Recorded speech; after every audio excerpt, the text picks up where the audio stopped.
This is my homemade wood gas stove. It's a batch processed forced air updraft gasifier.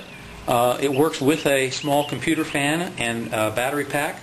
It also works without the battery pack and without the fan working in natural convection. Of course, this is the upper number 10 can stove, and there's an internal combustion chamber. Not everything that is part of that is immediately evident just by looking at it. There's some, I'll call them secrets, that I used in the construction inside here. And here's the mount of the computer fan. The pieces are tin cans. Here's a little bit of a wire harness with a female socket, the battery pack with a male plug you turn on by plugging it in and energizing the circuit. Two 9-volt batteries wired together to yield 18 volts. And I have a watch on the table to try to give a semblance of real-time demonstration. I'm going to light the stove. I have some wax paper in there and some oak bits. So I've lit that at the top, and I'm going to pan up there. I don't know if you can see it burning or not. A little bit of flame up there, and as you can see, there's a little bit of smoke.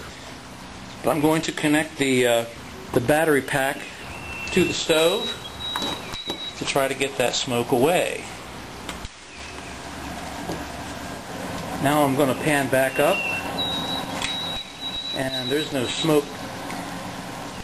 Wood gas burner, or the wood stove, is taking the tinder and the oak bits that I put in there and making a bed of coals. You can start to hear it roar a little bit. I'm going to add a few more bits in there to give it a full charge.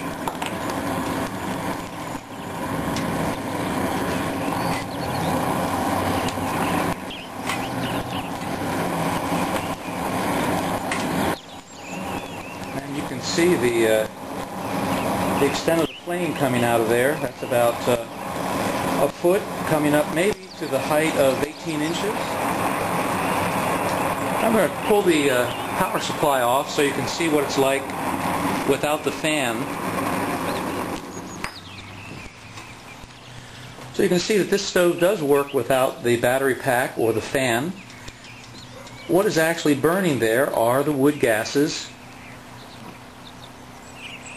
The oak bits burn, and then they generate a gas. Part of the gas is hydrogen, and that gas is heated and oxygenated by some vent holes in the top of the stove.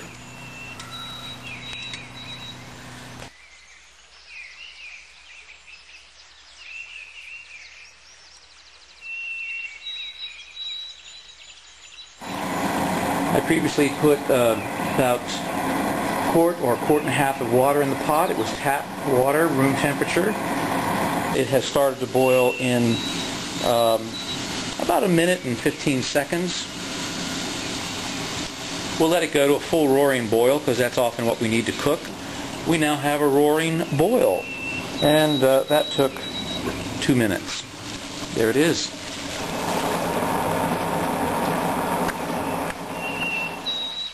I have processed 5 batches of biofuel material. Even after a half hour, there's still a slight amount of coals in here.